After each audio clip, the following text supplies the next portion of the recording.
Assalamualaikum warahmatullahi wabarakatuh. Perkenalkan, saya Putri Tias Azizah Awalia, mahasiswa program studi Pendidikan Bahasa dan Sastra Indonesia Universitas Mataram. Saya akan menceritakan sedikit tentang novel yang berjudul Aku Lupa Bahwa Aku Perempuan, karya Ihsan Abdul Qudus. Novel ini menggambarkan tentang cinta, ambisi, dan karir. Pada novel ini digambarkan seorang perempuan yang berdomisili di Mesir bernama Su'ad. Su'ad adalah seorang perempuan yang sangat mengedepankan citra dan marwahnya sebagai pemimpin perempuan. Sedari kecil dia sudah biasa untuk tampil di depan umum. Bahkan ketika umurnya masih 15 tahun atau sedang duduk di bangku SMA, dia sudah bisa mengkoordinir massa yang ada di sekolahnya. Yang paling penting dan terdepan dalam pikiran Su'ad adalah dia harus tampil di depan umum, bahwa dia harus ada wajah dan harus ada nama di depan umum. Bahkan di setiap media massa, ia menuntut harus ada dirinya. Di setiap foto di koran, ia harus ada.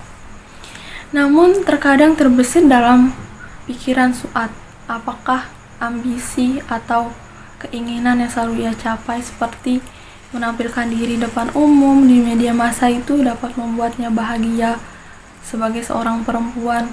Ia selalu terpikirkan apakah dia sudah mencapai kodratnya sebagai perempuan.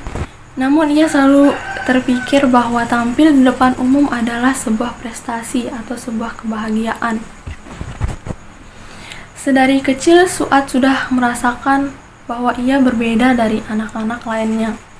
Ketika anak-anak lainnya sibuk untuk mendekorasi kamar, merapikan kamar, ia tidak merasa bahwa itu adalah sebuah hal yang penting.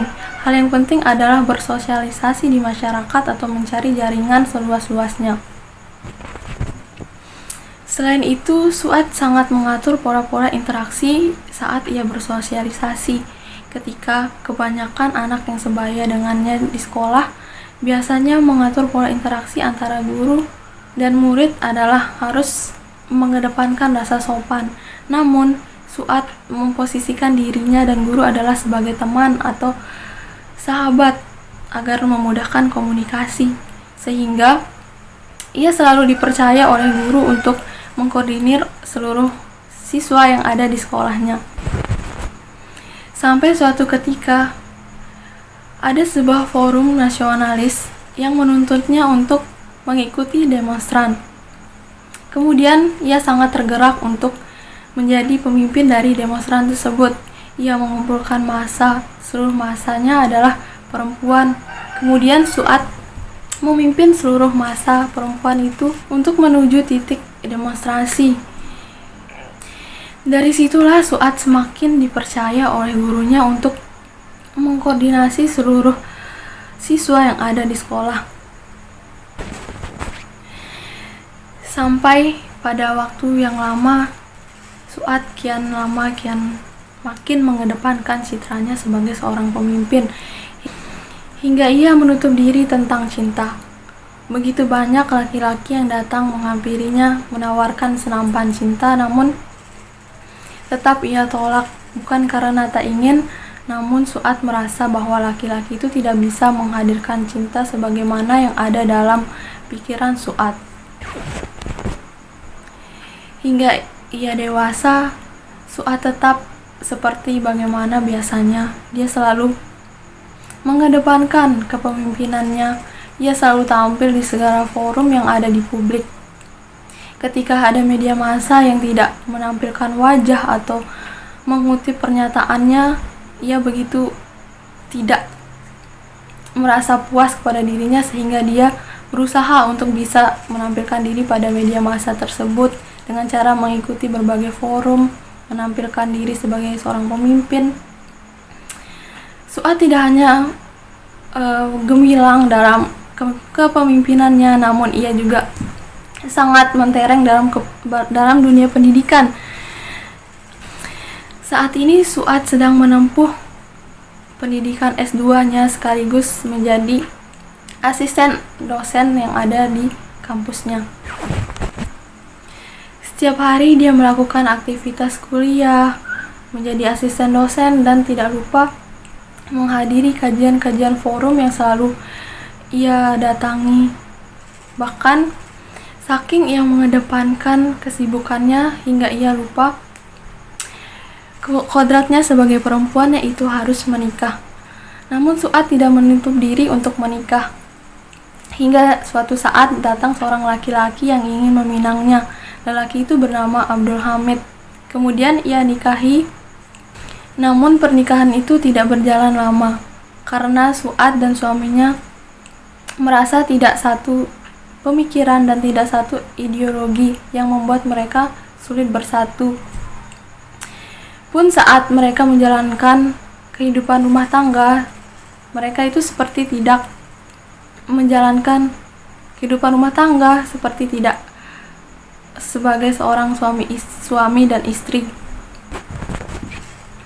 Mengapa demikian? Karena si Su'ad sibuk dengan kesibukannya sendiri, kemudian si Abdul Hamid, si suaminya ini juga sibuk dengan kehidupannya sendiri. Begitu sampai di rumah, mereka sampai tidak ada waktu untuk berbicara sedikit pun, karena mereka sudah lelah seharian. Dan begitu pun keesokan harinya, mereka menjalankan kembali aktivitas dan kesibukan-kesibukan mereka masing-masing, sehingga mereka lupa dengan kehidupan rumah tangganya. Kemudian mereka pun menyadari bahwa itu sebenarnya bukan rumah tangga, karena kebahagiaan mereka tidak dapat mereka rasakan ketika mereka dalam satu rumah. Sehingga suatu hari Su'ad memutuskan untuk bercerai dengan Abdul Hamid dengan segala macam alasan dan pertimbangannya bahwa ia tidak seideologi lagi dengan Abdul Hamid. Kemudian Abdul Hamid menyetujuinya, dan akhirnya Su'ad pun menjadi seorang janda dan memiliki satu anak yang bernama Fauziah. Fauziah dan Su'ad kini tinggal di rumah orang tua Su'ad. Walaupun demikian, Su'ad tidak melarang atau tidak membatasi ketika Abdul Hamid atau mantan suaminya ingin bertemu anaknya. Sesekali Abdul Hamid datang menjenguk Fauziah sambil membawa istri barunya, dan Su'ad pun tidak merasa keberatan dengan itu semua. Pun ketika Su'ad baru bercerai dengan Abdul Hamid, tidak sedikit laki-laki yang datang untuk meminangnya atau mendekatinya. Karena Su'ad sendiri banyak terjun dalam forum-forum atau kajian perempuan, sehingga ia banyak memiliki relasi. Setelah sekian lama ia menjalani hidup sendirian, Su'ad kemudian bertemu dengan seorang dokter bernama Dr. Kamal. Su'ad memandang Dr. Kamal sangat berbeda dari laki-laki lainnya. Ia sangat kagum dengan pemikiran dan gaya pembawaan dari Dr. Kamal. Hingga akhirnya pada umurnya yang ke-55 tahun, ia masih tetap dalam karirnya sebagai seorang pemimpin atau sebagai seorang yang mengedepankan tentang karir dan ambisinya walaupun umur telah mencapai 55 tahun. Begitulah Su'ad, ia selalu lupa bahwa ia adalah seorang perempuan. Mungkin itu saja yang dapat saya sampaikan. Kurang dan lebihnya saya mohon maaf. Sekian, wassalamualaikum warahmatullahi wabarakatuh.